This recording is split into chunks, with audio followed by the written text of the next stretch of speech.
The wagon lurched over another rut in the parched earth, and Grace Summers gripped the wooden seat until her knuckles turned white, wondering if accepting her aunt's proposal to come west had been the greatest mistake of her life.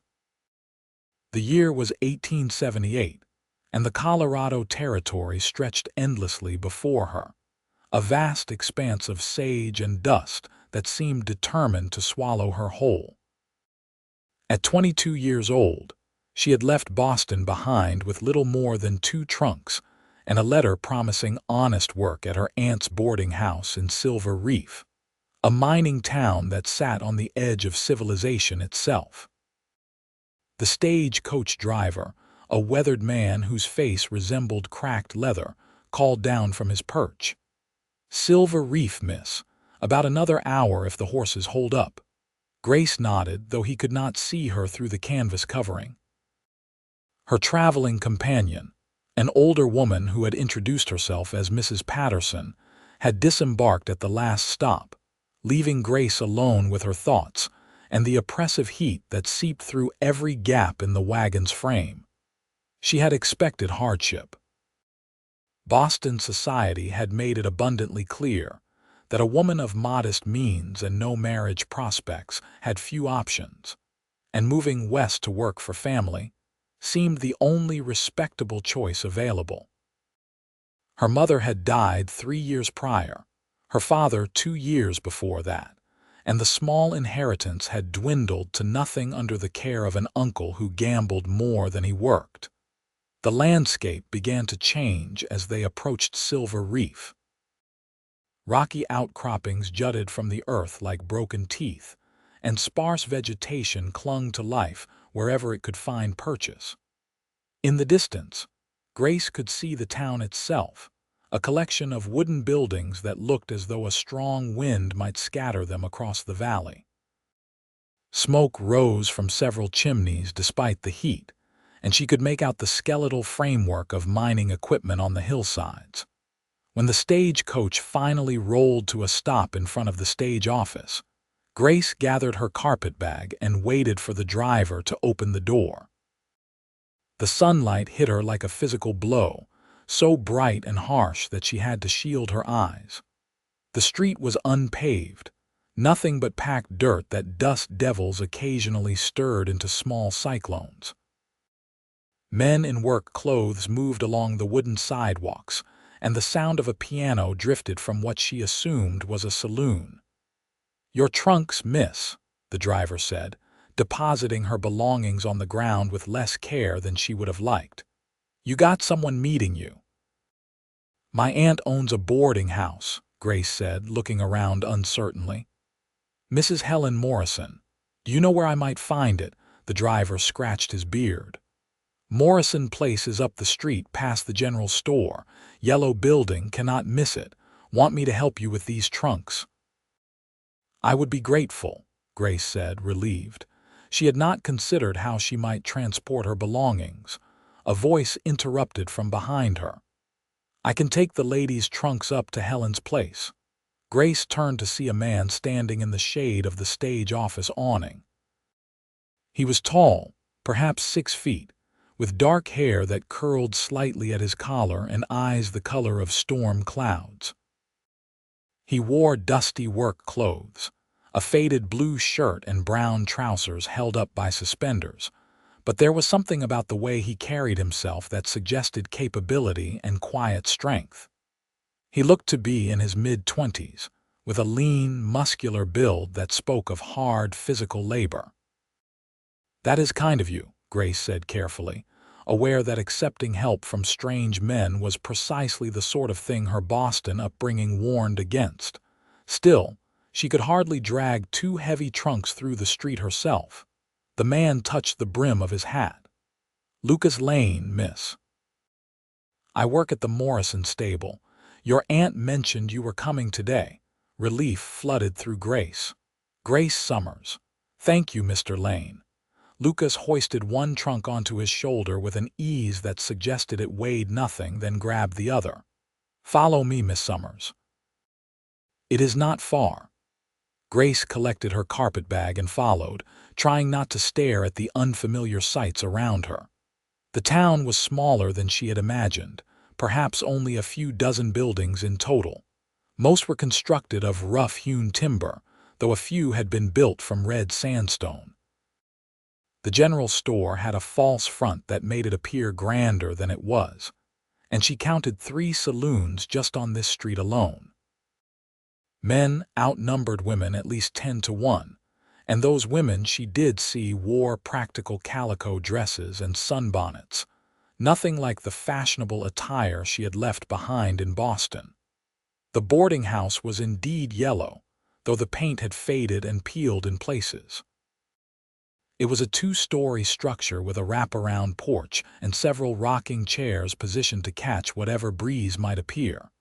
Before Grace could climb the steps, the front door flew open and a woman rushed out. "Grace! Oh, my dear girl, you are finally here." Aunt Helen was shorter than Grace remembered, with graying hair pulled back in a practical bun and kind eyes that crinkled at the corners. She enveloped Grace in a hug that smelled of lavender and bread. "Aunt Helen," Grace said, returning the embrace with genuine warmth. She had only met her aunt twice before, once as a child and once at her mother's funeral, but the letters they had exchanged over the past year had created a bond of affection. Helen released her and turned to Lucas. "Thank you for fetching her things, Lucas.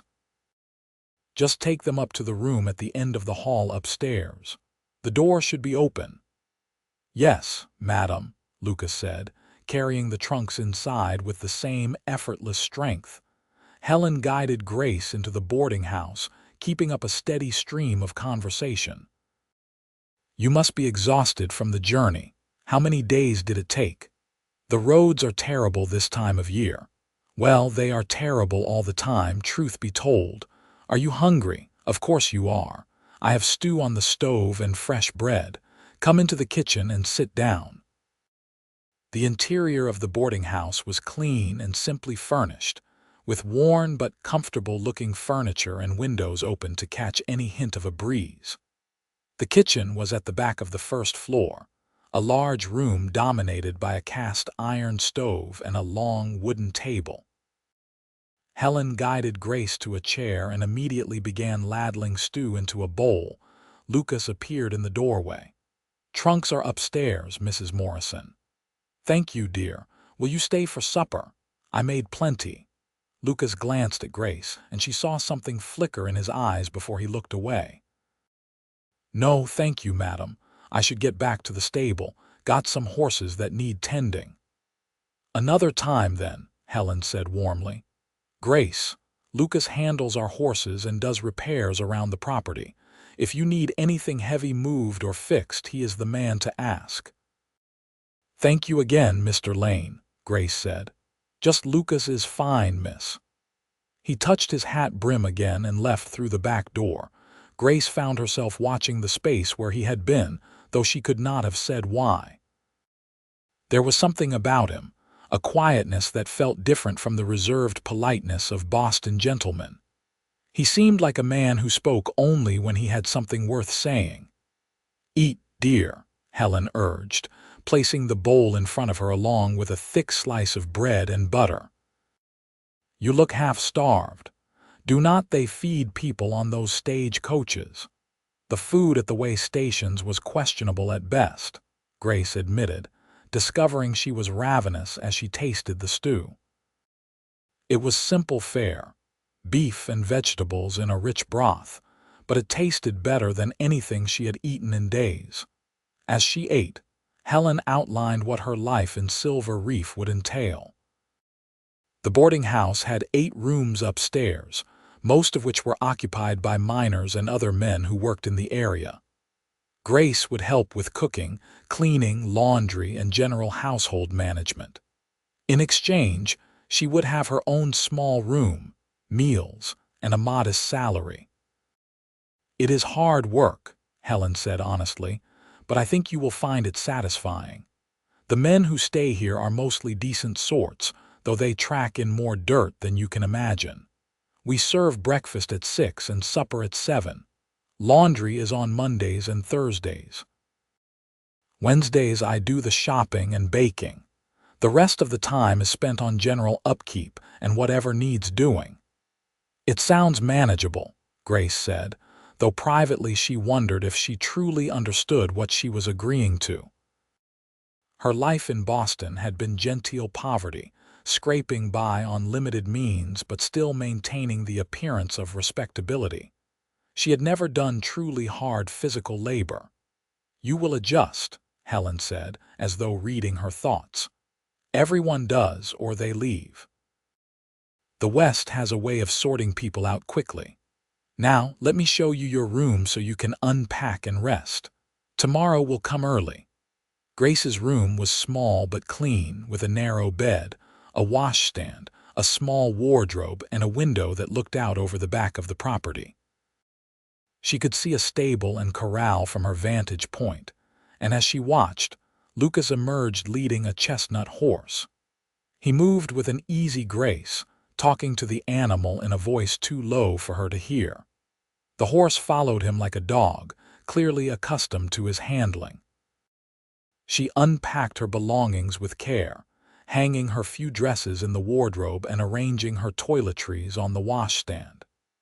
Everything she owned fit easily into the small space, a stark reminder of how much her circumstances had changed. In Boston, even in reduced circumstances, she had maintained the pretense of status. Here, she was simply a working woman, no different from countless others trying to make a life in the rough mining towns of Colorado. As the sun set, painting the rocky landscape in shades of orange and purple, Grace stood at her window and watched Lucas work in the corral. He was training a young horse, patient and steady, never raising his voice even when the animal shied away. There was something hypnotic about watching him, about the quiet competence he brought to every movement. She went to bed that night with the sound of unfamiliar night birds calling, and the knowledge that her old life was truly behind her. Whatever happened now, she would face it in this strange, harsh land where nothing was certain except that each day would bring its own challenges. Morning came with a rooster's crow and Helen's gentle knock on the door. "Time to start the day, Grace. The men will want their breakfast." Grace dressed quickly in her plainest dress and tied her dark blonde hair back in a simple braid. Downstairs, Helen was already working, mixing batter for flapjacks while bacon sizzled in a large skillet. The kitchen was warm from the stove, and the rich smell of coffee filled the air. "You can start by setting the table in the dining room," Helen instructed. "Plates and utensils are in that cupboard. We will have 7 for breakfast this morning. Mr. Hartley left yesterday for Denver." Grace set about the task, finding the dining room just off the kitchen. It held a long table with benches on either side and chairs at each end.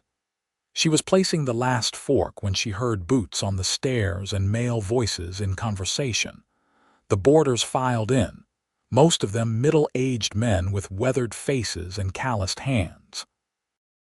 They greeted Helen with easy familiarity and looked at Grace with curious but respectful nods. One man, younger than the others with red hair and a friendly smile, introduced himself as Tom Porter. "You must be Miss Summers," he said. "Mrs. Morrison has been talking about your arrival for weeks. Welcome to Silver Reef." "Thank you, Mr. Porter. Just Tom, miss. We do not stand much on formality out here." The men ate with the single-minded focus of people who did hard physical labor, and Grace helped Helen bring out platters of flapjacks, bacon, and fried eggs. The conversation was mostly about work, mining yields and equipment troubles, and the weather. Grace listened as she poured coffee, learning the rhythms of this new world. She did not see Lucas at breakfast and wondered if he ate elsewhere. The thought bothered her more than it should have, this curiosity about a man she had only just met. After breakfast, the real work began. Grace helped Helen clear the table and wash dishes. Then they stripped beds and began the arduous task of hauling laundry down to the large washtubs in the yard behind the kitchen. The physical labor was harder than anything Grace had done before, her hands reddening in the hot water and lye soap, her back aching from bending over the washboard. She was hanging sheets on the clothesline, her arms trembling with fatigue, when she heard a voice behind her. "Need help with that?" She turned to find Lucas standing there, holding a sheet she had dropped. Up close in the morning light, she could see that his eyes were gray with flecks of blue, and there was a small scar above his left eyebrow. "I can manage," Grace said, though the evidence suggested otherwise. Lucas smiled slightly. "I am sure you can, but there is no shame in accepting help, especially your first day." He reached up and pinned the sheet to the line with an efficiency that spoke of experience.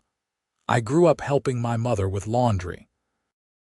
Had 3 sisters and 2 brothers, so there was always washing to be done."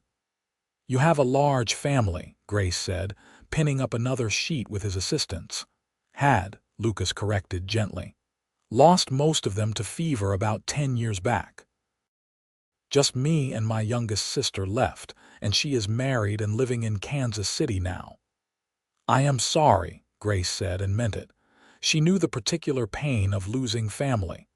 "Life out here is hard," Lucas said simply. "You learn to keep going or you do not survive." "Your aunt said you are from Boston. That is a long way to come." "There was nothing left for me there," Grace said, surprised at her own honesty. Something about Lucas invited confidence, maybe the quiet way he listened, giving her his full attention. "Nothing or no one?" Lucas asked, then seemed to catch himself. "Forgive me, that is too personal a question." "It is all right. The answer is both. My parents died and I had no prospects for marriage or meaningful work. My aunt's offer seemed like a gift from Providence." Lucas helped her hang the last sheet, then stood back, wiping his hands on his trousers. "Silver Reef is not much to look at, but it is honest. People here tend to be what they appear to be, no false pretenses. I hope you will find it suits you, Miss Summers." "Grace," she said impulsively. "If everyone else is abandoning formality, I suppose I should too." Something warm flickered in his eyes. "Grace, then. And I am Lucas." Over the following weeks, Grace settled into the rhythm of life at the boarding house. The work was relentless, each day beginning before dawn and ending long after sunset, but she found a strange satisfaction in it. There was something honest about physical labor, about seeing the direct results of her efforts in clean rooms and full bellies and freshly laundered linens. She saw Lucas nearly every day. He maintained the stable and corral, cared for the horses, and handled various repairs around the property. He was a man of few words, but Grace began to notice the small ways he made her life easier. He would appear when she was struggling with a heavy bucket of water, taking it from her hands without comment. He fixed the clothesline when it sagged, replaced loose boards on the porch steps before anyone could trip, and kept the wood box by the stove constantly filled. "He has been like that since I hired him 3 years ago," Helen said one afternoon as they kneaded bread dough together. "Quietest man I have ever met, but the hardest working. He showed up looking for work, and I have never had cause to regret taking him on. He lives in a room above the stable, keeps to himself mostly, but I trust him more than just about anyone." Grace found herself watching for Lucas, looking forward to their brief conversations. He told her about the horses he trained, about the mountains that rose in the distance, about the rhythm of the seasons in Colorado. She told him about Boston, about the books she loved to read, about her dreams of a life that held more than just survival. One evening in late August, Grace was sitting on the back porch snapping green beans for the next day's supper when Lucas approached, leading a gray mare. "Would you like to learn to ride?" he asked without preamble, Grace looked up, startled. I have never been on a horse in my life. I know. I have seen you watching from the window when I work with them. Thought you might like to try. Lucas patted the mare's neck. This is Dove. She is the gentlest horse I have ever known. She would take care of you. Something in Grace responded to the offer, a yearning she had not even known she possessed. All right. Yes, I would like that. Lucas's smile was rare enough to be precious. Tomorrow evening, then, after supper cleanup. The next day seemed to crawl by. Grace went through her tasks with half her mind on the coming riding lesson, wondering what had possessed her to agree, wondering why the thought of spending time with Lucas made her heart beat faster. When the supper dishes were finally done, she found Lucas waiting in the corral with Dove already saddled. The evening air was cooler, the harsh edge of the day's heat fading into something almost pleasant.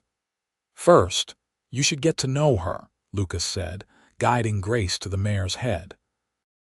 Let her smell your hand, talk to her. Horses respond to calm energy. Grace extended her hand and Dove's soft nose investigated her fingers. The mare's dark eyes were large and intelligent, and Grace felt some of her nervousness ease. Good, Lucas said. Now mounting.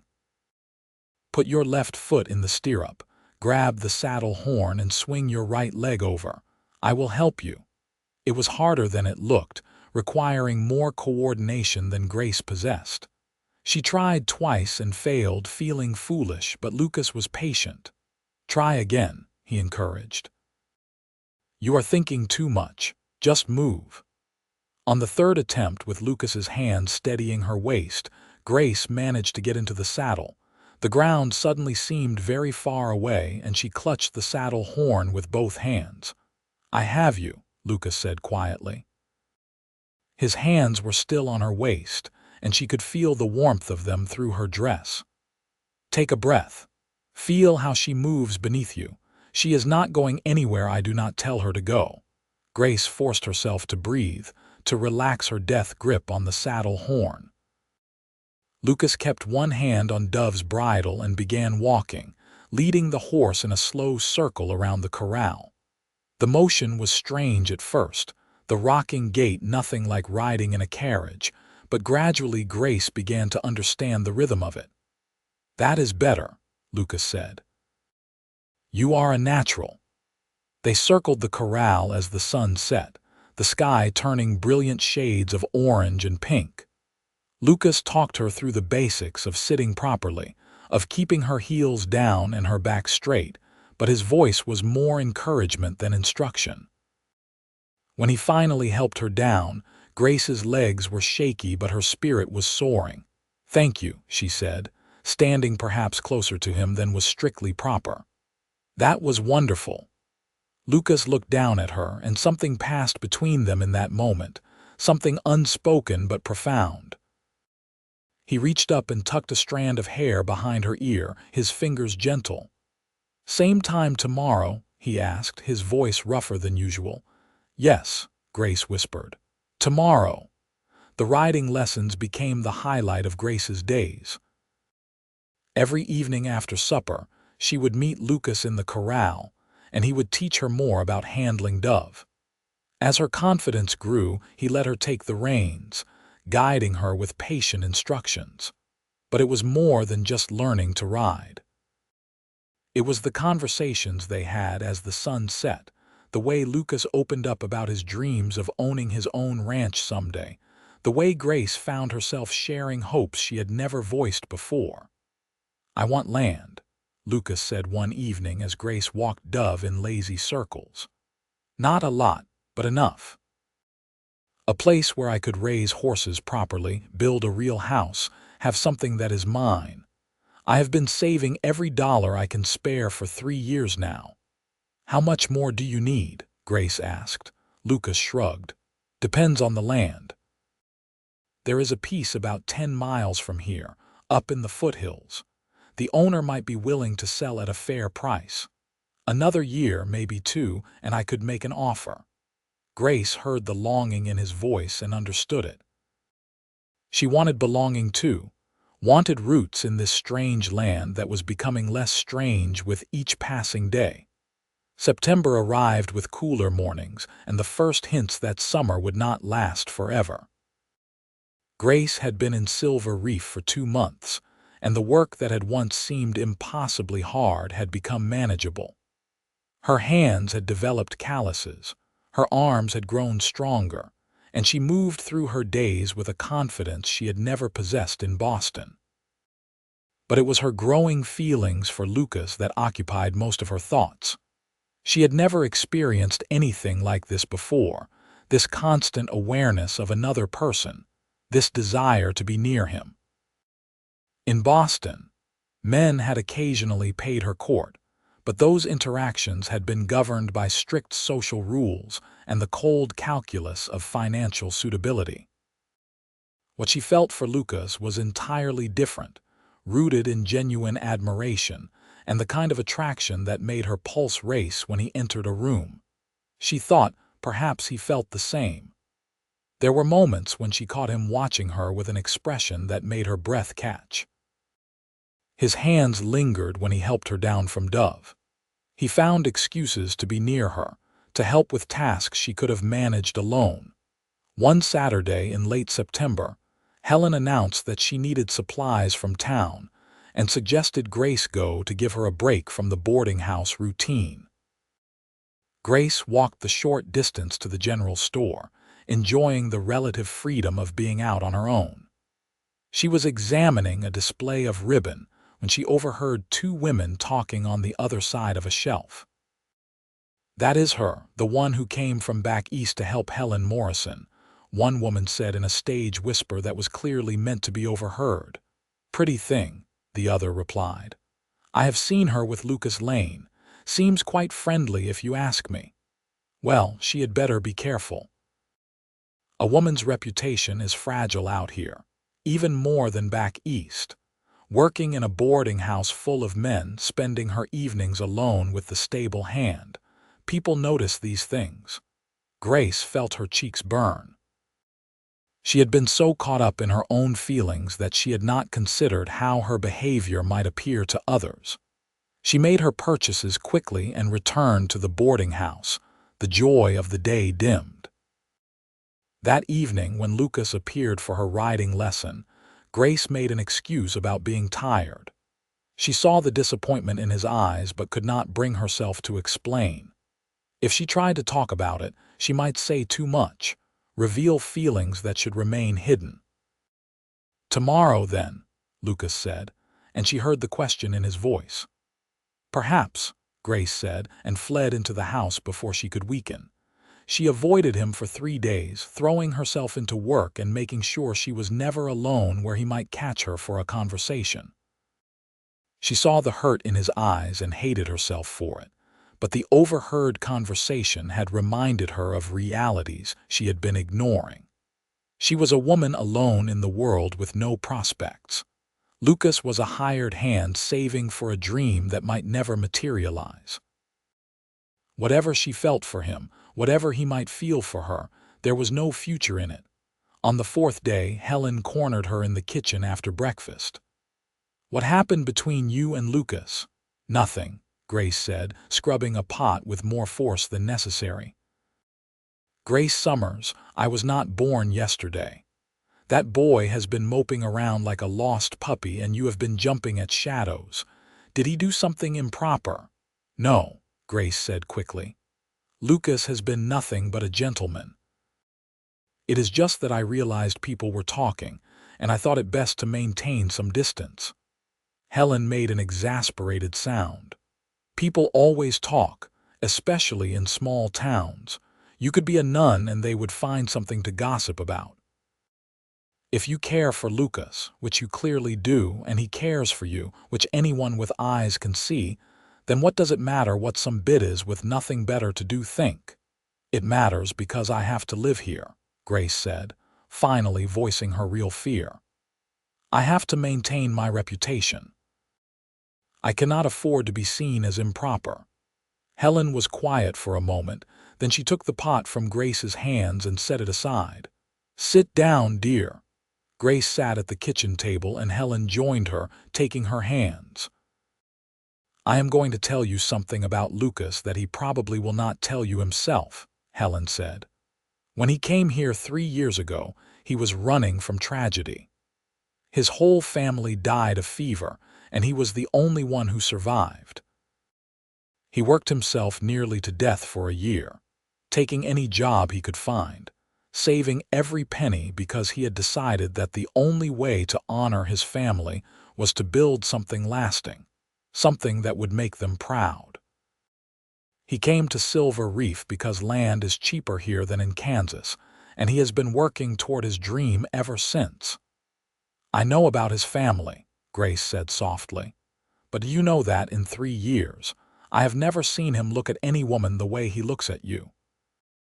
Do you know that he gets up extra early every morning to fill the wood box so you will not have to do it?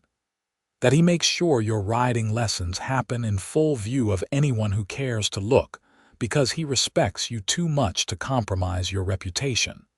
Grace felt tears prick her eyes. "I care for him, Aunt Helen, more than I should."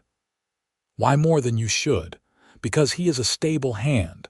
Because you came from Boston society, Grace. Those things do not matter out here. What matters is character, hard work, and how people treat each other. Lucas Lane is one of the finest men I have ever known, and if you have feelings for him, you should not let fear or other people's opinions stand in your way." That evening, Grace walked out to the corral where Lucas was brushing down one of the horses. He looked up when he heard her approach, his expression carefully neutral. "I owe you an apology," Grace said without preamble. "I have been avoiding you and you did not deserve that." Lucas set down the brush. "Did I do something wrong?" "No. I heard some women talking in town, making assumptions about us, and I let it frighten me. I thought if I kept my distance I could protect my reputation, but all I have done is hurt you, and I am sorry for that." Lucas stepped closer, his eyes searching her face. "Grace, if being seen with me causes you trouble, I will keep my distance. The last thing I want is to make your life harder." "That is not what I want," Grace said, her heart pounding. "I want exactly what we had before, the riding lessons, the conversations, all of it. I was foolish to let gossip scare me away from something that makes me happy." "It makes me happy too," Lucas said quietly. "More than you know. These past few days without talking to you, it felt like something was missing." They stood looking at each other in the fading light, the air between them charged with possibility. Lucas reached out slowly, giving her time to pull away, and took her hand in his. His palm was calloused and warm, his grip gentle but firm. "I care about you, Grace," he said. "I know I am just a stable hand with dreams bigger than my circumstances, and you deserve better than what I can offer right now. But I care about you, and I think you care about me, and maybe that is enough to start with." "It is enough," Grace whispered, stepping closer. "It is more than enough." Lucas lifted his free hand to cup her cheek, his thumb brushing across her skin with infinite tenderness. "I want to court you properly if you will let me. No hiding, no worrying about what people think. I want everyone to know that I am trying to win your heart." "You have already won it," Grace said, and watched joy transform his face. He kissed her then, soft and sweet, a kiss full of promise and restrained passion. Grace melted into him, feeling like she had finally come home after a long journey. When they pulled apart, both breathing harder, Lucas rested his forehead against hers. "I will make you proud, Grace. I will work hard and save every penny and build us a life worth having. I promise you that." "We will build it together," Grace said firmly. "Whatever comes, we face it together." The next morning, Lucas appeared at breakfast, sitting at the table with the other boarders instead of eating alone in his room above the stable. He caught Grace's eye as she poured coffee and smiled, a private communication that warmed her from the inside out. Tom Porter noticed and grinned. "About time you two figured things out," he said cheerfully. The betting pool had you getting together by the end of September. I just won $5. There was a betting pool, Grace asked, embarrassed and amused in equal measure. Everyone could see how you looked at each other, Tom said. Even old Charlie, and he is half blind. The other men laughed good-naturedly, and Grace felt her embarrassment fade. These men, rough as they might appear, had welcomed her into their midst and wanted happiness for her. It was a far cry from the cold judgment she had expected. Over the following weeks, Lucas courted Grace with old-fashioned devotion. He picked wildflowers for her, leaving small bouquets on the kitchen windowsill. He took her riding on Sunday afternoons, showing her the beautiful country surrounding Silver Reef. They talked for hours about everything and nothing, learning each other's thoughts and dreams and fears. Grace fell deeper in love with every passing day. She loved the way Lucas was gentle with animals and respectful to everyone he met. She loved his quiet strength and his absolute reliability. She loved that he saw her not as a means to an end or a step up socially, but simply as Grace, a woman worth knowing and caring for. In October, the first snow dusted the mountains, a reminder that winter was coming. Grace had been in Silver Reef for 4 months, and the woman she had become bore little resemblance to the uncertain girl who had stepped off the stagecoach. She was stronger now, more confident, rooted in this place and this life in ways she could never have imagined. One Sunday afternoon, Lucas took her riding up into the foothills. They followed a narrow trail that climbed steadily, the horses picking their way over rocky ground. When they reached a broad meadow surrounded by pine trees, Lucas dismounted and helped Grace down. "I want to show you something," he said, his voice carrying a nervous edge she rarely heard. He led her to the far side of the meadow where the land sloped gently down toward a creek. From this vantage point, Grace could see for miles, the valley spread out below them and the mountains rising in the distance. "This is the land I have been telling you about," Lucas said. 160 acres. Good water from the creek, grazing for horses, enough timber to build with. The owner has agreed to sell it to me. Grace turned to look at him, seeing the excitement and fear mingling in his expression. "Lucas, that is wonderful. You have been working toward this for so long." "I have enough saved now to make the purchase and start building," Lucas said. "It will be hard at first. I will have to keep working for your aunt while I build a cabin and get the horse operation started. It could take years before it is truly profitable." "You will make it work," Grace said with absolute confidence. "I have seen how hard you work, how dedicated you are." "This will be everything you dreamed of." Lucas took her hands, holding them tightly. "I want it to be our dream, Grace. I want to marry you if you will have me. I know I am asking you to take a chance on a future that is uncertain, to give up whatever comfort you have at the boarding house for a life that will be hard work and long hours. But I love you, and I will spend every day trying to make you happy." Grace's eyes filled with tears, but they were tears of joy. "Yes," she said. "Yes, I will marry you. I love you, Lucas. I do not need comfort or certainty. I just need you."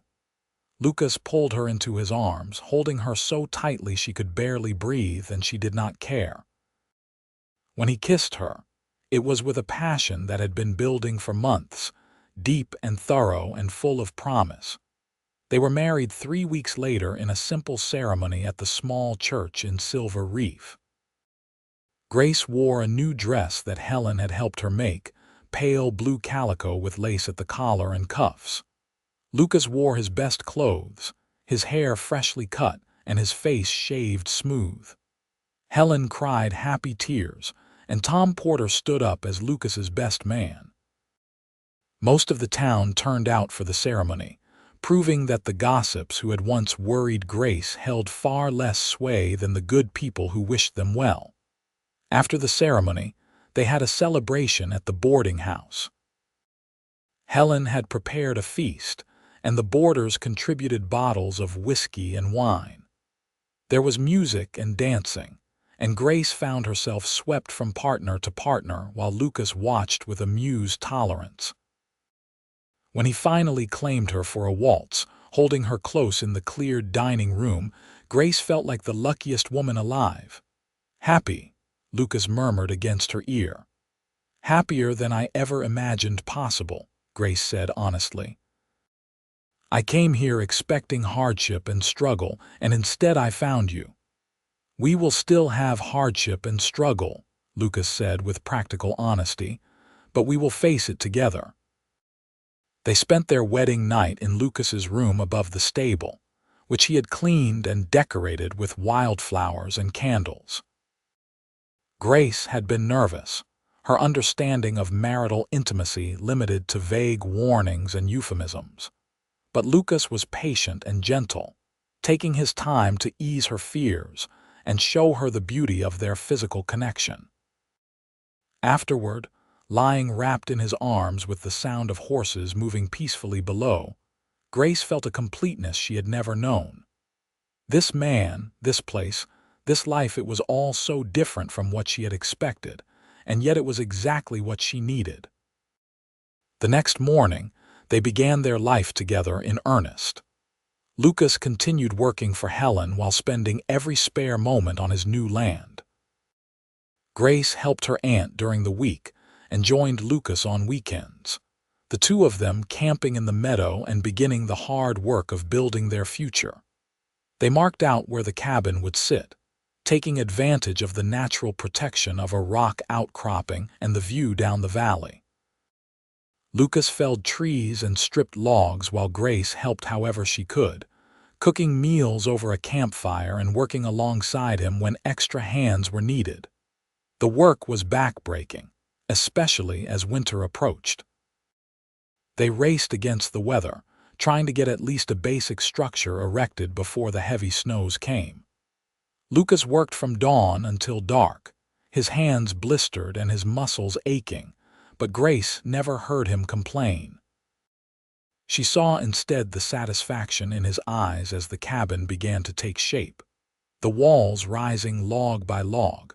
By mid-November, they had a roof overhead and a door that closed, though the interior was still rough and the chinking between logs needed work. Lucas cut and stacked firewood while Grace began making the cabin into a home, using their limited resources to create comfort where she could. They moved into the cabin the week before Thanksgiving, carrying their few possessions from the stable room. It was rough living compared to the boarding house, but it was theirs, built with their own hands on their own land. That first night in their cabin, they lay in the bed Lucas had built and listened to the wind howl outside. Snow was starting to fall, the first real storm of winter. "Are you cold?" Lucas asked, pulling her closer. "Not with you here," Grace said, which was true. The cabin held heat well, and Lucas had built up the fire before they went to bed. "Next summer I will finish the interior properly," Lucas said, and she could hear him planning in his mind. "Put in a real floor, build proper furniture, maybe add a room or two. And I will start gathering horses, building up a herd. In a few years this place will be something special." Grace kissed his shoulder, loving his dreams, loving that she was part of them. "It is already special because we are here together." Winter settled over the Colorado high country with a vengeance. Snow piled high around the cabin, and the temperatures dropped until the water in the basin froze solid overnight. Lucas had to break trail to the stable every morning to care for Helen's horses, often returning home in the evening so cold and exhausted that Grace worried for his health. But they were happy. In the evenings, after supper was eaten and the dishes cleaned, they would sit by the fire and talk or read aloud to each other. Grace had brought her small collection of books from Boston, and Lucas proved to have a talent for reading with different voices that made her laugh. On Sundays, they would bundle up and walk their land, making plans for spring, dreaming together. Christmas came, and they celebrated quietly with Helen, exchanging simple gifts. Grace gave Lucas a new pair of gloves she had knitted, and he gave her a music box he had somehow acquired, a delicate thing that played a sweet melody when wound. She cried when she opened it, moved by the thoughtfulness of it. "I know you love music," Lucas said, looking worried that he had upset her. "Tom mentioned that you were always humming while you worked, and I thought maybe having music in the cabin would make you happy." "It does," Grace assured him through her tears. "I am crying because I am happy, because you pay attention to small things about me and care enough to act on them." The new year of 1879 arrived with a blizzard that lasted 3 days. They were snowed in completely, the drifts piling so high against the door that Lucas had to dig them out. But even being trapped in the small cabin with nowhere to go was not a hardship.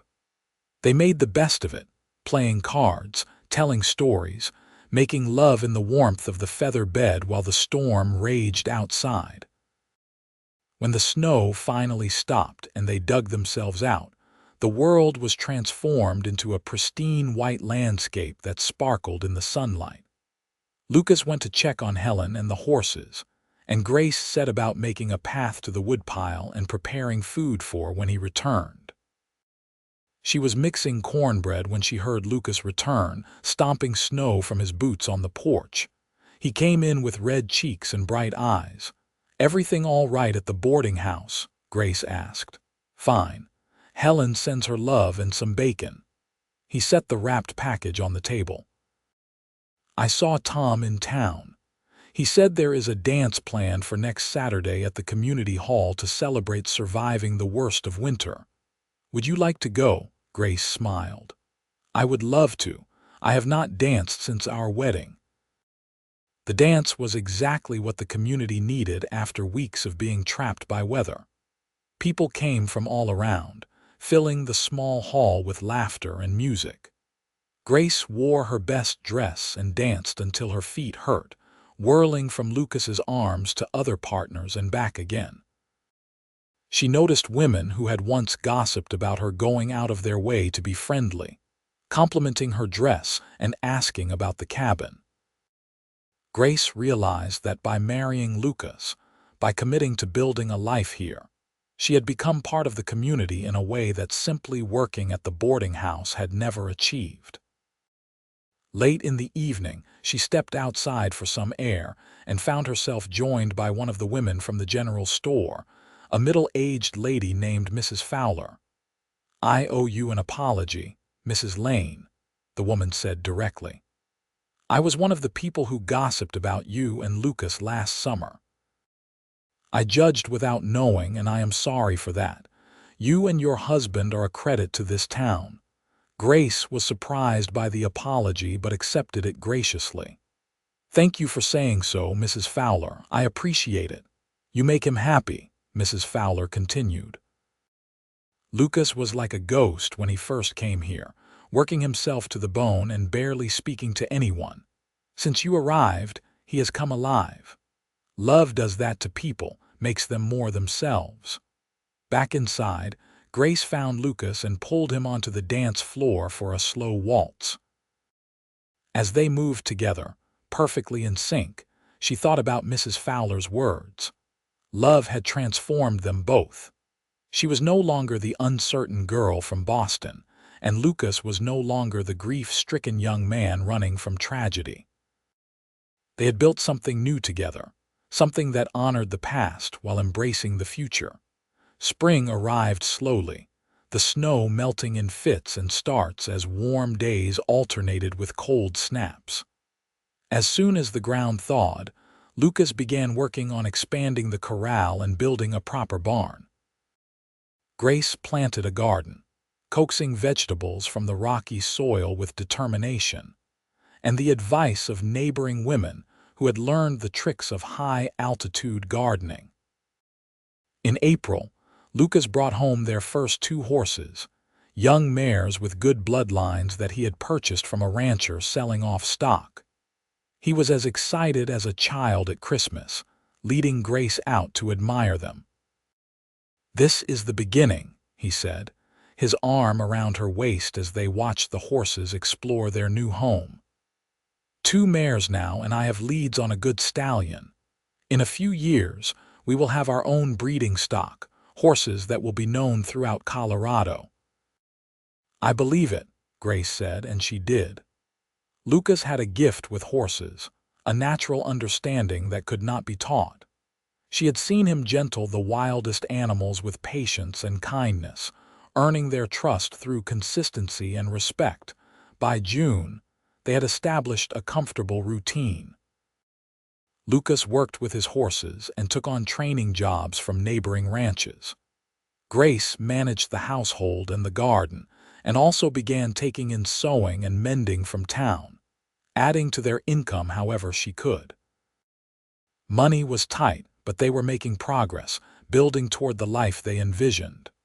One warm evening in late June, Grace was preparing supper when a wave of nausea hit her so suddenly she had to run outside. Lucas found her a few minutes later, pale and shaking. "What is wrong?" he asked, his face creased with worry. "Should I fetch the doctor?" "I do not think that is necessary," Grace said slowly, realization dawning. "I think I might be with child." Lucas stared at her, his expression cycling through shock, joy, and fear in rapid succession. "Are you certain?" "Not completely, but the signs are there. I have missed my monthly courses and now this sickness. I think we are going to have a baby, Lucas." He pulled her into his arms, holding her so gently as though she might break. "A baby," he whispered against her hair. "We are going to have a family." Grace felt his body shake and realized he was crying, these big silent sobs that came from somewhere deep inside. She held him and cried too, overwhelmed by joy and fear and love. When they finally pulled apart, both wiping their eyes, Lucas cupped her face in his hands. "I will take care of you. Both of you, I promise." "I know you will," Grace said, believing it absolutely. The pregnancy progressed through the summer and into fall. Grace suffered from sickness in the early months but found that it eased as she entered her second trimester. Her body changed, her belly growing round and her movements becoming more awkward. Lucas treated her like she was made of glass, trying to do all the heavy work and fussing over her constantly. "I am pregnant, not dying," Grace protested when he insisted on doing the laundry. "I can still work." "I know you can," Lucas said, "but let me help you, please. It makes me feel better." She gave in because she saw that he needed to feel useful, needed to be actively caring for her. She understood.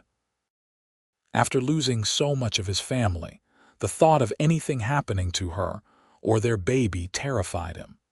Helen was delighted by the news and insisted on helping prepare for the baby's arrival.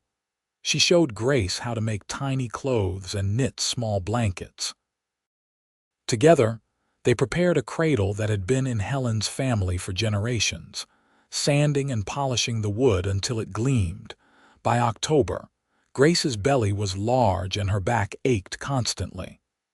She moved slowly, conscious of the precious life growing inside her. Lucas had finished the barn and the expanded corral, and their small herd of horses had grown to include the 2 mares, a stallion, and 3 foals. The ranch was beginning to fulfill its promise.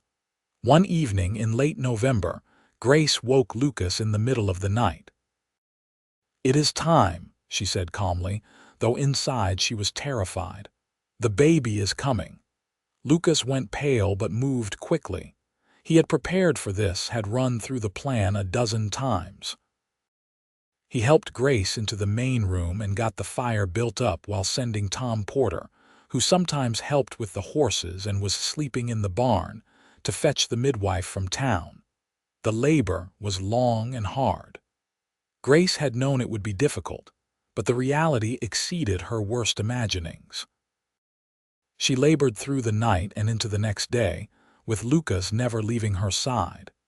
He held her hand, wiped her face with cool cloths, and whispered encouragement when she was sure she could not go on. "You are the strongest person I know," he told her during a particularly difficult contraction. "You left everything familiar and came west alone. You learned to ride, to manage a household, to make a life in a place that tried to defeat you. You can do this, Grace. I believe in you." Finally, as the sun was setting on the second day, their child entered the world with a healthy cry.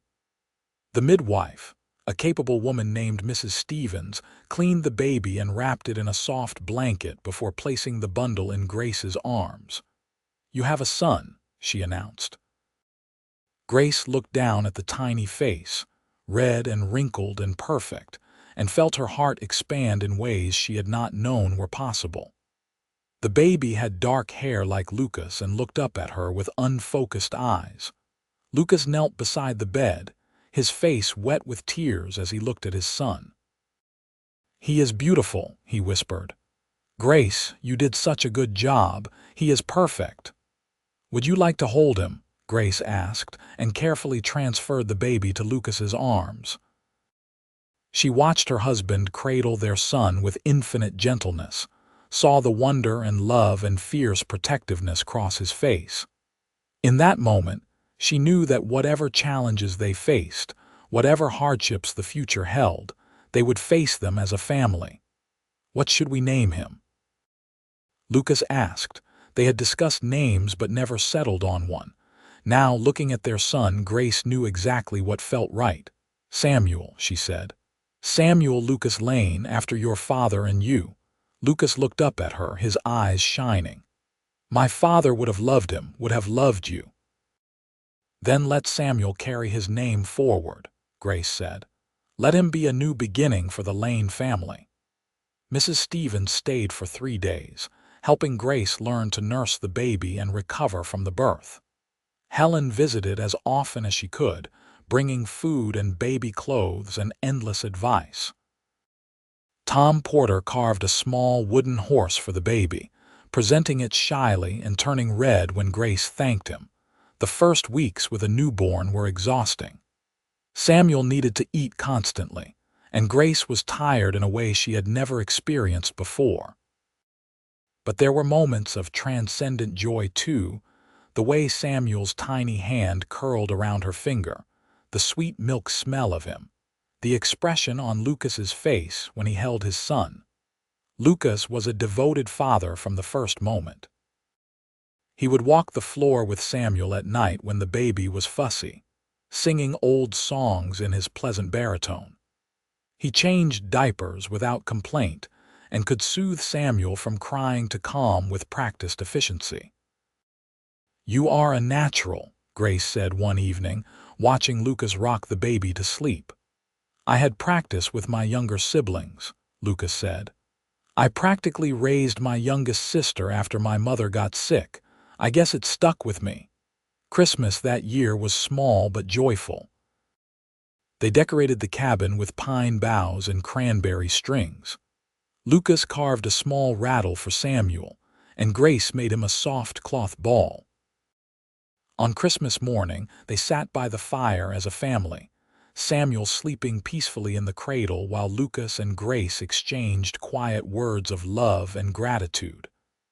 "A year ago, I was alone," Lucas said, "working toward a dream but not really believing I deserved happiness.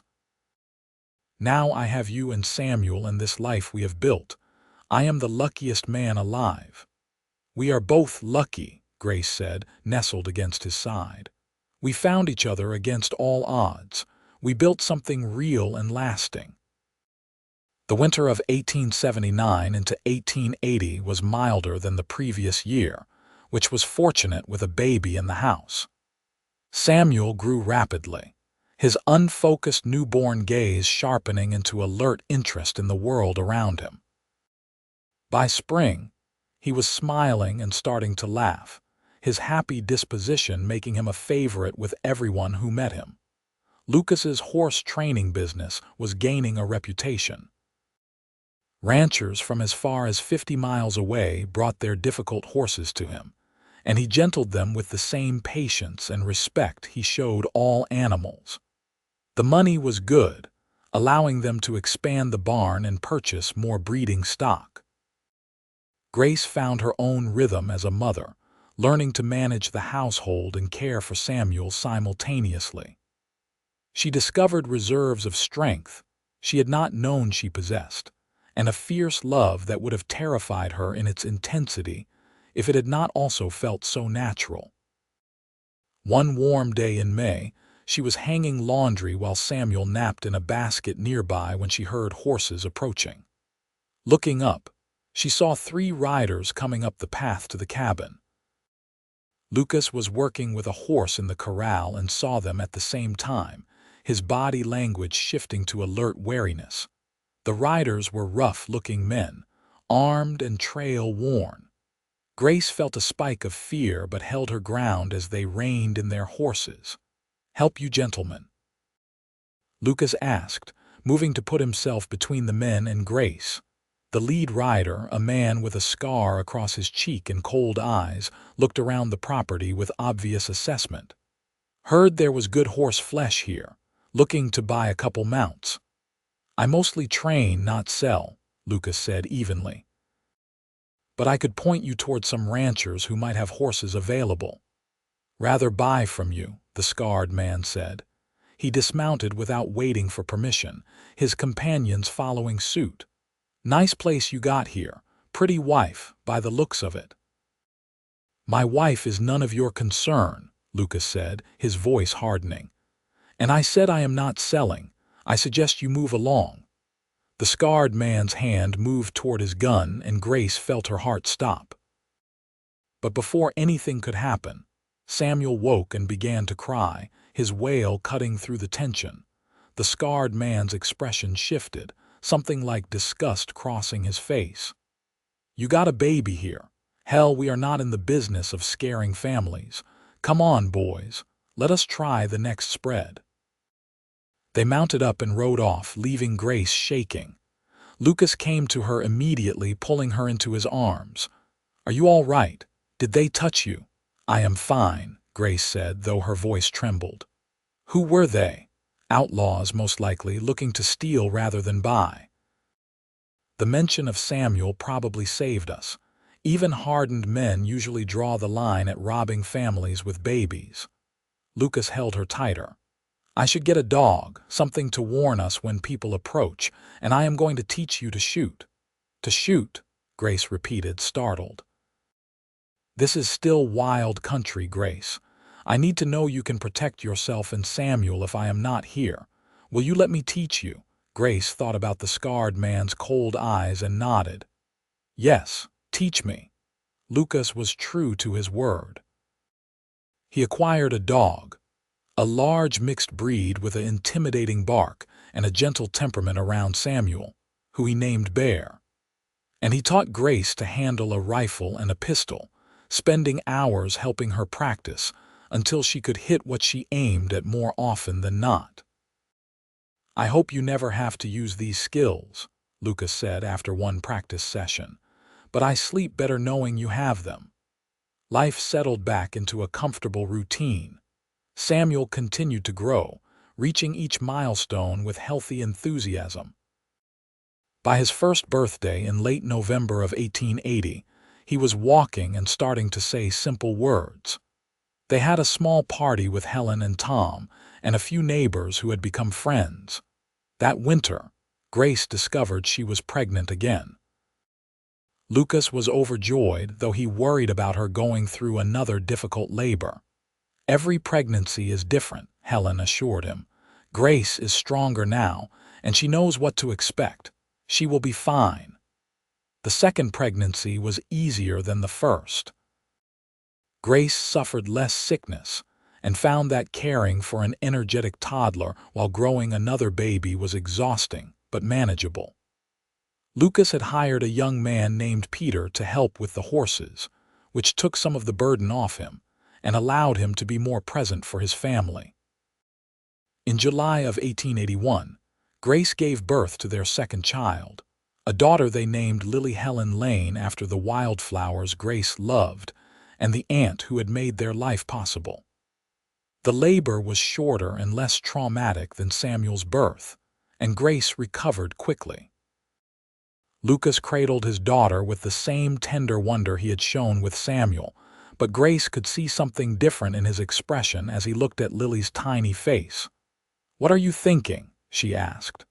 "That she looks like my mother," Lucas said softly. "Same nose, same chin. I wish my family could have met you and our children. They would have loved you all so much." "Tell them about your family," Grace said. "Tell Samuel and Lily stories so they know where they came from. Your family lives on in you and now in our children." Samuel adapted to his new sister with the resilient acceptance of a toddler. He was curious about the baby, but more interested in following his father around, trying to help with the horses in his clumsy, enthusiastic way. Lucas was endlessly patient, letting Samuel help with small tasks and teaching him about the animals with gentle guidance. The ranch continued to prosper. By 1882, they had expanded the house, adding 2 proper bedrooms and enlarging the main living area. Lucas had built a reputation as the best horse trainer in the region, and Grace had started a small business making and selling preserves from the fruit trees they had planted. One evening in late summer, after the children were asleep, Grace and Lucas sat on the porch watching the sunset paint the mountains in shades of purple and gold. Bear dozed at their feet, and the horses moved peacefully in the pasture. "You ever miss Boston?" Lucas asked, his arm around her shoulders. Grace considered the question seriously. "I miss some things. The libraries, the theater, certain comforts, but I would not trade this life for anything. Here I am truly myself. I am needed and valued for what I can do, not for who my family was or how I look in a parlor. And I have you and our children and this land we have built together. Boston gave me education and polish, but Colorado gave me purpose and love."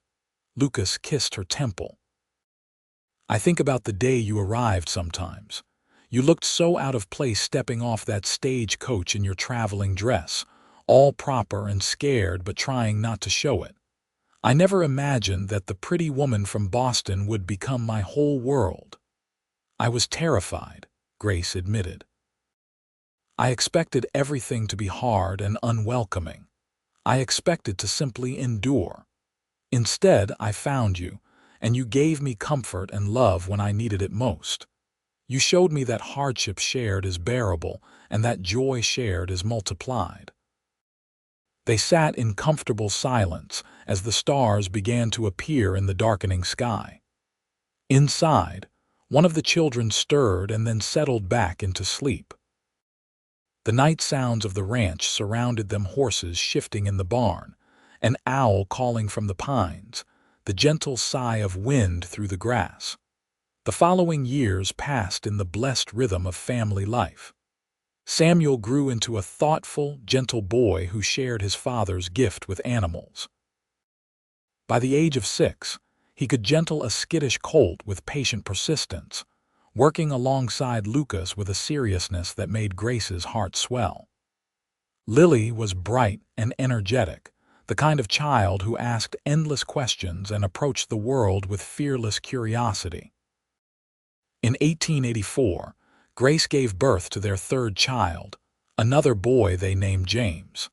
He was a calm baby, content to observe the world with solemn dark eyes. Lucas joked that they were building their own small community, and Grace thought perhaps they were. The ranch had become one of the most successful in the area.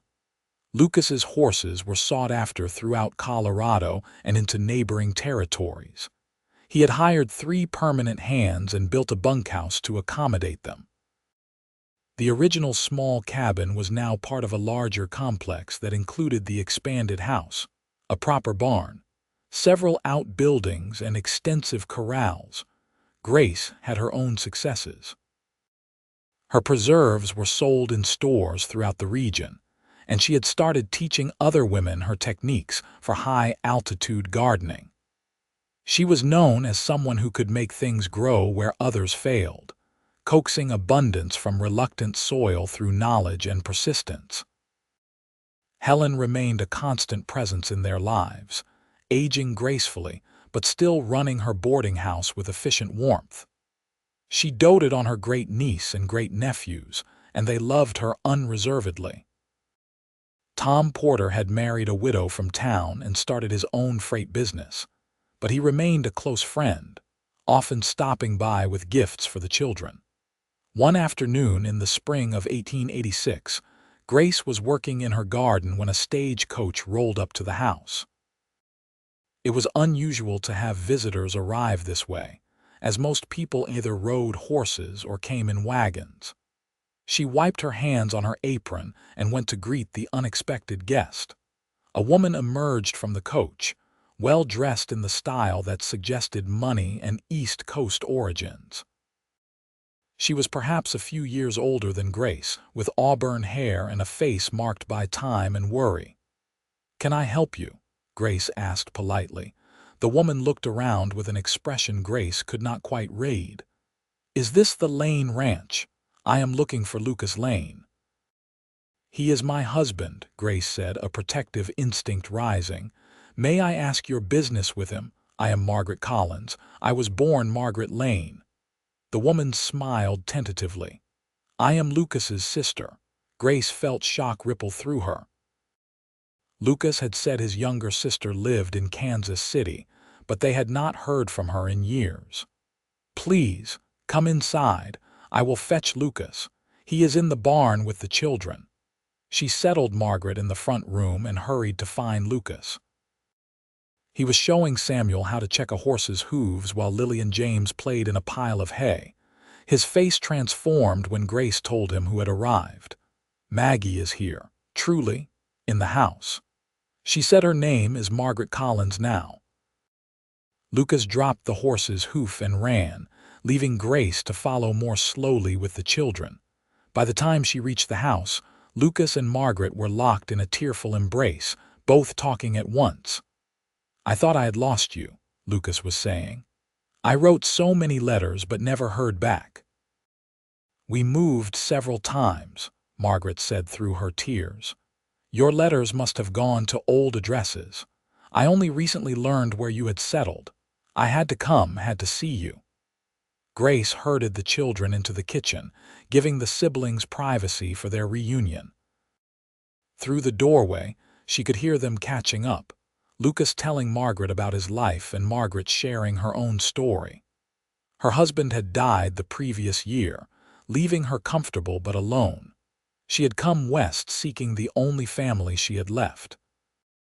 That evening, with Margaret staying in one of the spare bedrooms, Grace prepared a special supper. The table was crowded with all of them together, but it felt right. Lucas kept looking at his sister as though afraid she might disappear, and Margaret gazed at her nieces and nephew with wonder. "You have built something remarkable here," Margaret said to Lucas. "I remember how you talked about wanting land and horses, but to see it realized like this, it is more than I imagined." "I could not have done it without Grace," Lucas said, reaching for his wife's hand. "She took a chance on a stable hand with big dreams and made those dreams possible through her strength and partnership." Margaret turned to Grace with genuine warmth. "I am so glad my brother found you. I can see how happy you make him, and these children, they are beautiful and clearly loved." "They are the best parts of both of us," Grace said simply. Margaret stayed for 2 weeks, and by the time she left, it was with a promise to return. She had discovered an opportunity to open a dress shop in Silver Reef and thought she might relocate permanently. The idea of having family nearby filled Lucas with quiet joy, another piece of his past restored and integrated into the life he had built. As the years continued to pass, the Lane Ranch became a landmark in the area. People spoke of Lucas's way with horses with admiration, and of Grace's hospitality with gratitude. They had become pillars of the community, people others looked to for help and guidance. Samuel celebrated his 10th birthday in 1890 with a party that included most of the children from the surrounding ranches. He was already skilled with horses and had started talking about becoming a veterinarian, which would require education back east. Lucas supported the dream while Grace quietly worried about her son leaving, though she knew it was years away still. Lily at 8 was a whirlwind of energy, equally comfortable in a dress for Sunday services or trousers for helping in the barn. She announced she wanted to be a rancher like her father, and no one doubted she would achieve whatever she set her mind to. James at 6 was the quiet one, content with books and drawing. He showed artistic talent that none of the rest of the family possessed, filling papers with detailed sketches of horses and landscapes. In the spring of 1891, Grace realized she was pregnant again. At 35, she had thought her childbearing years were behind her, but apparently, life had other plans. Lucas was delighted despite her concerns about having another baby at her age. "You are healthy and strong," he assured her, "and we will get the best medical care available. Everything will be fine." The pregnancy progressed normally through the summer and into fall. Grace felt more tired than she had with the previous children, but otherwise, she felt well. The children were excited about a new baby, though Samuel at 11 was somewhat embarrassed by the whole situation in the way of boys his age. In December, 2 weeks before Christmas, Grace went into labor. The doctor had come to stay at the ranch as her due date approached, and he was present when the contractions began. Lucas held her hand through the labor, just as he had with every birth, offering comfort and encouragement. Their 4th child was born in the early hours of a snowy morning, a healthy girl with a powerful set of lungs. They named her Rose, completing the floral theme with Lily, and because Grace said she was as beautiful and perfect as a winter rose. As Grace held her new daughter and watched Lucas gather their other children to meet their sister, she felt overwhelming gratitude for the journey that had brought her here. She had left Boston expecting hardship, prepared to endure whatever challenges the West might present. Instead, she had found a partner who loved and respected her, children who filled her days with purpose and joy, and a community where she belonged. Lucas caught her eye over the children's heads and smiled, that rare, beautiful smile that was reserved for his family. In that smile, Grace saw everything they had built together: the ranch, the family, the life neither of them had dared to dream possible when they first met. The winters and summers continued to cycle through, each bringing its own challenges and rewards. The ranch expanded gradually, with Lucas acquiring additional land when it became available. By 1895, they owned over 500 acres and ran not just horses, but also a small cattle operation. Samuel left for university in Philadelphia in the fall of 1895, planning to study veterinary medicine. His departure left a hole in the household, though he wrote long letters about his studies and the marvels of the city. Lucas missed his eldest son terribly, but took pride in the young man Samuel was becoming. Lily at 13 showed no signs of abandoning her dream of ranching. She could rope and ride as well as any of the hired hands, and had started breaking her own horses under Lucas's supervision. Grace worried sometimes about her daughter's tomboyish ways, but respected her determination to forge her own path. James at 11 had discovered a talent for photography, having been gifted a camera by his Aunt Margaret. He spent hours capturing images of ranch life, creating a visual record of their world that was both artistic and documentary. Rose at 4 was the baby of the family and knew how to use that position to her advantage. She had her father wrapped around her little finger and could charm even the gruffest ranch hands with her dimpled smile. Margaret had indeed moved to Silver Reef and opened her dress shop, which had become quite successful. She remained unmarried, saying she had no interest in taking another husband, but she was deeply involved in the lives of her nieces and nephews.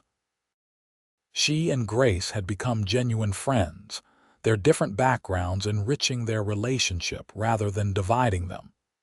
Helen passed away peacefully in her sleep in the spring of 1896, at the age of 72. Her death hit Grace hard, as Helen had been the catalyst for everything good in her life. They buried her in the small cemetery outside town, and Grace made sure fresh flowers were placed on her grave every week. "She gave me everything," Grace said to Lucas as they stood by the grave after the funeral. "She gave me a place to belong when I had nothing. She gave me work and purpose, and she gave me you." "She believed in people," Lucas said, "saw potential where others saw only surface. She believed in me when I was a broken kid running from grief. She believed in us when others gossiped. We honor her memory by living the good lives she helped us build." The turn of the century arrived with both reflection and anticipation. Grace was 44 years old, Lucas 49. They had been married for 21 years and had built something that would outlast them. The ranch was successful enough to support the family comfortably and employ a dozen men year-round. Samuel returned from university in 1900 with his degree and plans to establish a veterinary practice in Colorado. He had offers from cities back east, but wanted to be near his family and the land he loved. Lucas helped him set up a practice in Silver Reef, and within months, Samuel was so busy he had to turn away clients. Lily, at 18, announced her intention to take over ranch operations eventually, and Lucas began formally training her in the business side of ranching. She had a head for numbers and a talent for negotiating deals, surprising everyone except Grace, who had always known her daughter was capable of anything she attempted. James, at 16, was preparing to attend an art school in Denver, his photographs having garnered attention from serious collectors. He would leave in the fall, and while Grace would miss him, she was proud of his talent and determination. Rose, at 9, was showing signs of inheriting her mother's practical nature and her father's way with animals. She talked about becoming a teacher, wanting to help children the way she had been helped. One evening in the summer of 1901, Grace and Lucas sat on the porch of their home watching the sun set over the mountains. It was a view they had shared thousands of times, but it never grew old. The children were elsewhere, Lily and James working in the barn, Rose playing with Margaret in town, Samuel at his practice. 23 years, Lucas said softly. 23 years since you stepped off that stagecoach looking scared and determined in equal measure. 23 years since a handsome, stable hand offered to carry my trunks, Grace replied, taking his hand, their fingers intertwined with the ease of long familiarity. I thought I knew what my life would be, small and hard and measured in tasks completed. I never imagined this. This. Lucas prompted. All of it. This ranch, our children, the respect we have earned, the life we have built. You gave me so much more than I ever expected, Lucas. You gave me love and comfort when I came expecting only hardship. You gave me partnership when I thought I would always be alone. You gave me a family when I thought that door was closed forever. Lucas lifted her hand to his lips, kissing her knuckles with the same tenderness he had always shown. You gave me a reason to live again. When I came to Colorado, I was running from grief, going through the motions but not really believing in tomorrow. You made me believe in the future. You made me understand that honoring the family I lost meant building something new, something lasting. They sat in comfortable silence, Bear dozing at their feet, the older dog's muzzle now gray but his devotion unchanged. The ranch spread out before them, acres of land they had sweated over and loved into productivity. Horses grazed in the pastures, cattle dotted the far meadows, and the substantial house they had expanded over the years stood solid and welcoming. "You think the children understand how much they mean to us?" Grace asked. "I think they know they are loved," Lucas said. "And when they have children of their own, they will understand the depth of it. That is how it works. Each generation passes on what they have learned about love and perseverance and building something worth having." A rider appeared on the road leading to the ranch, and as he drew closer they recognized Samuel. He waved and called out, his voice carrying in the still evening air. "He probably came for supper," Grace said, standing. "I will set another place." "Grace," Lucas said, catching her hand before she could go inside. "Thank you." "For what?" "For saying yes when I asked you to marry me. For taking a chance on a future that was uncertain. For being my partner in all of this. For giving me the best years of my life." Grace leaned down and kissed him, a soft press of lips that held decades of love and commitment. "Thank you for seeing me, truly seeing me, when I was just the woman from Boston who did not know anything about the West. Thank you for being patient with me while I learned. Thank you for building this life with me." Samuel reached the house and dismounted, and Grace went to greet him while Lucas stood and stretched. The evening would be spent in conversation and laughter, another ordinary moment in an extraordinary life. As the years continued to unfold, the Lane family remained a constant presence in Silver Reef and the surrounding area. Samuel married in 1903, a teacher named Anne who shared his gentle nature. They gave Grace and Lucas their first grandchild in 1904, a boy they named Lucas Samuel Lane. Holding his grandson for the first time, Lucas wept openly, overcome by the continuation of his family line. Lily married in 1905, somewhat to everyone's surprise, having met a rancher from Wyoming at a stock show. Robert Shaw was quiet and competent, and most importantly, he respected Lily's desire to continue working the ranch. They built a house on the property and worked alongside Lucas, eventually taking over more and more of the daily operations. James achieved significant success as a photographer and artist, his work displayed in galleries throughout the West. He married a fellow artist in 1907, and they split their time between Denver and the ranch, always returning for holidays and family gatherings. Rose became a teacher as she had planned, working in the Silver Reef School and living in town during the week, but spending weekends at the ranch. She seemed in no hurry to marry, content with her work and her family. By 1910, Grace was 54 and Lucas 59. They had eased back from the daily running of the ranch, leaving most of the work to Lily and Robert while they focused on the grandchildren, and the garden Grace had expanded into something truly remarkable. One spring morning, Grace was working in her garden when she felt a sharp pain in her chest. She sat down on the bench Lucas had built for her years ago, waiting for it to pass, but it intensified. She called out, her voice weak, and Lucas came running from the barn. "Grace, what is wrong?" He knelt beside her, his face creasing with immediate concern. "My chest," she managed. "Something is not right." Lucas scooped her up and carried her into the house, shouting for someone to fetch Samuel.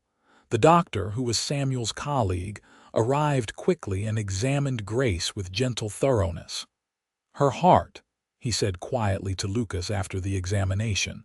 "It is not strong. She needs rest and calm, no stress or heavy work." Grace recovered from that episode but was never quite the same.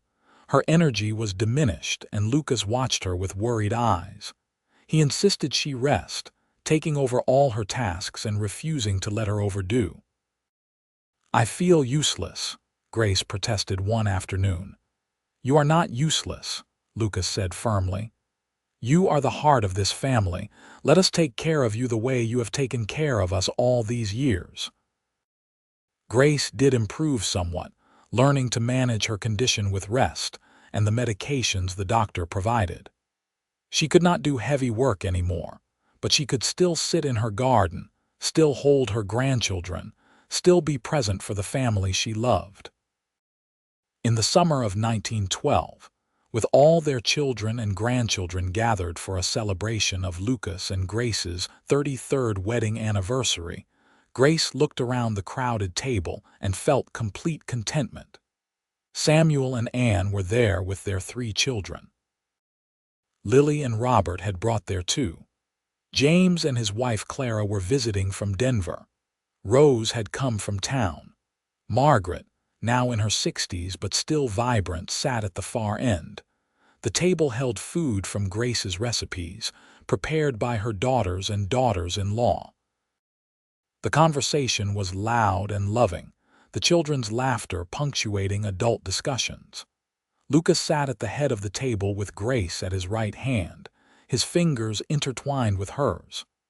33 years, Lucas said when everyone had quieted to hear his traditional anniversary toast.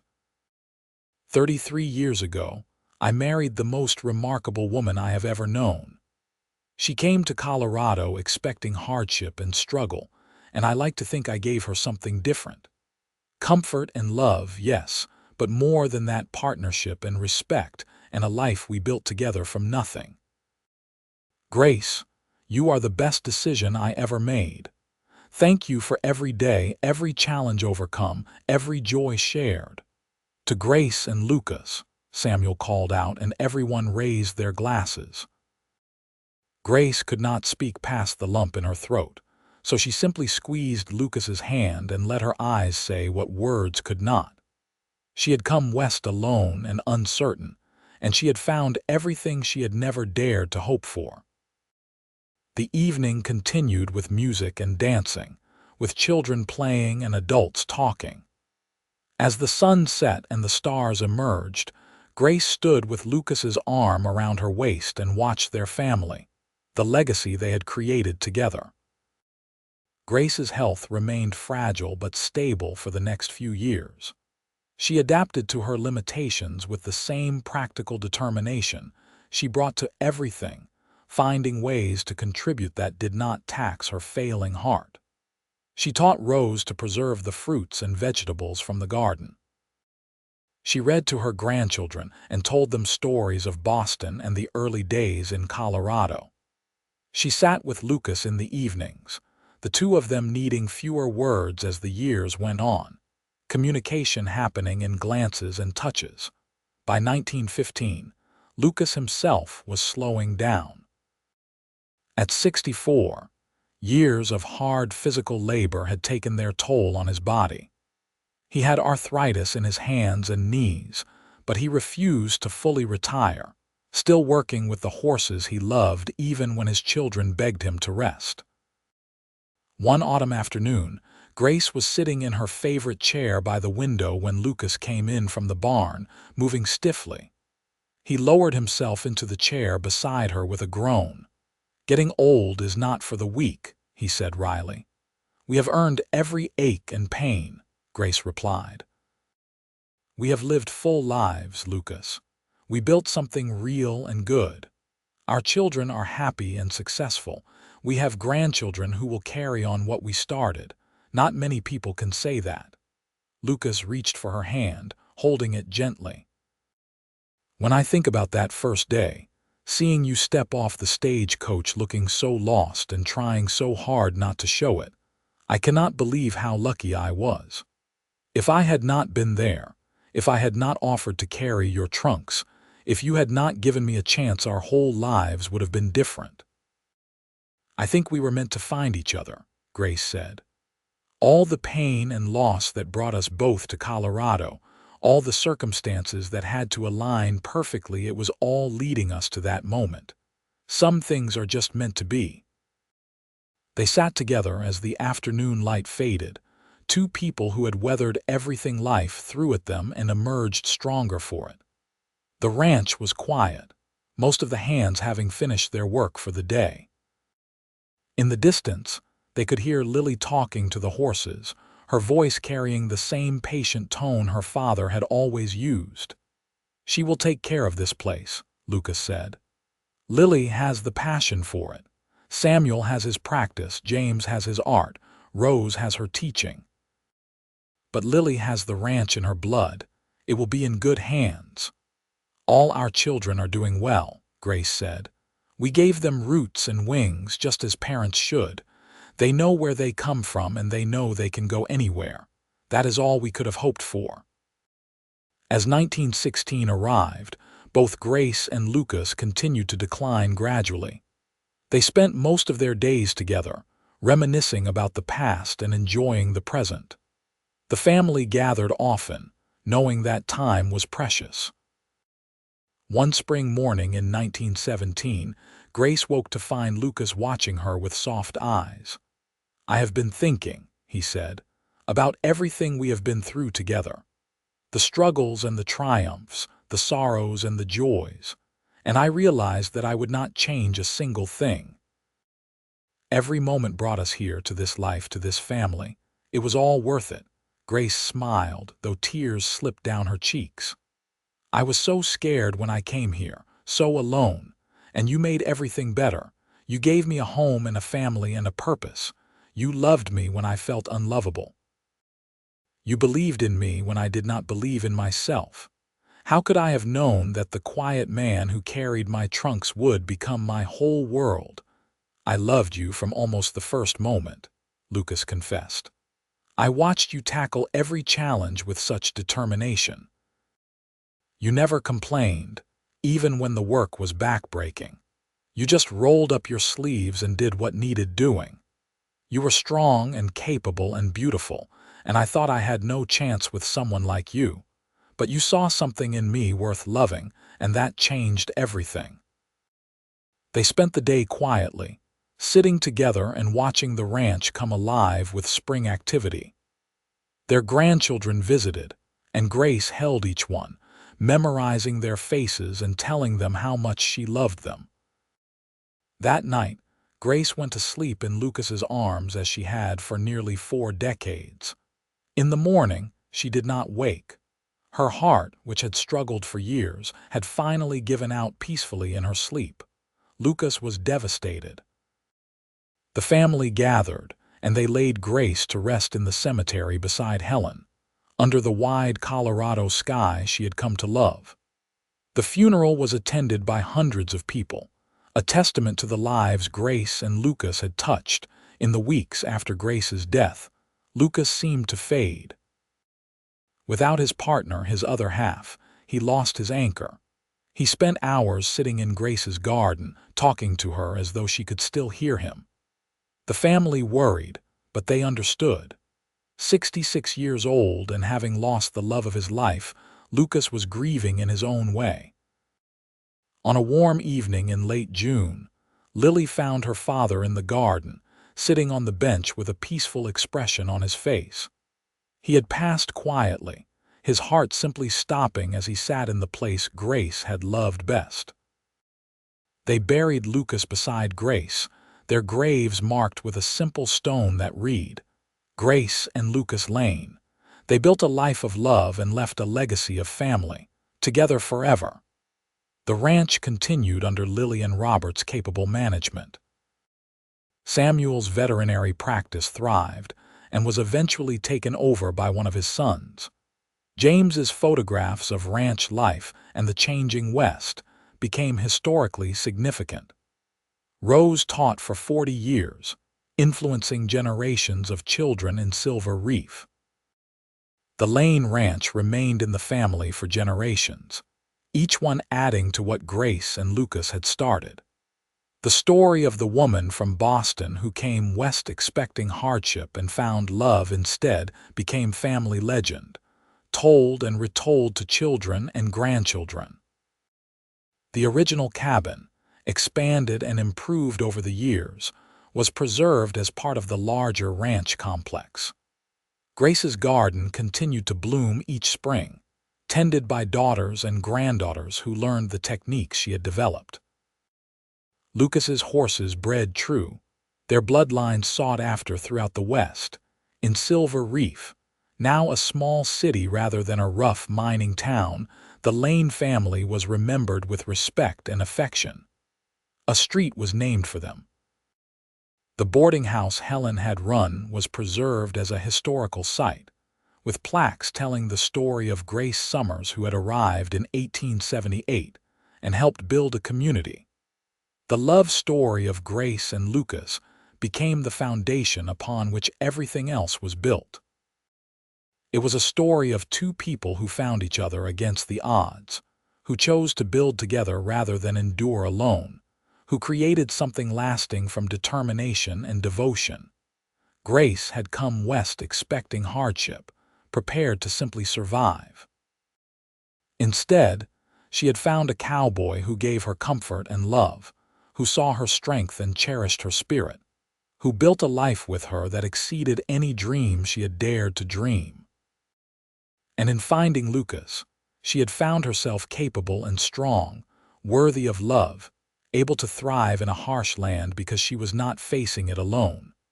Their story was quintessentially Western, practical and hard-working, built on mutual respect and shared labor, rooted in land and family. But it was also a love story for the ages, proof that even in the roughest circumstances, two people could find each other and create something beautiful. The mountains that had witnessed their first meeting stood unchanging as generations came and went, silent sentinels to the legacy of Grace and Lucas Lane. The land they had loved and worked remained productive, cared for by descendants who understood its value not just in dollars, but in heritage and history. And somewhere in the eternal peace beyond this life, Grace and Lucas were together still, their love having proven stronger than death, their partnership extended into whatever lay beyond. They had promised to face everything together, and that promise had no expiration. From their first meeting beside a dusty stagecoach to their final rest beneath Colorado soil, they had lived that promise every single day. The story of the woman who came expecting hardship and the cowboy who gave her comfort and love would endure as long as anyone remembered the early days of Silver Reef, as long as the ranch stood, as long as their descendants carried their names and their values forward into the future. It was a story of hope and transformation, of two people who took chances on each other and built something that would outlast them both. And that, in the end, was the greatest legacy of all.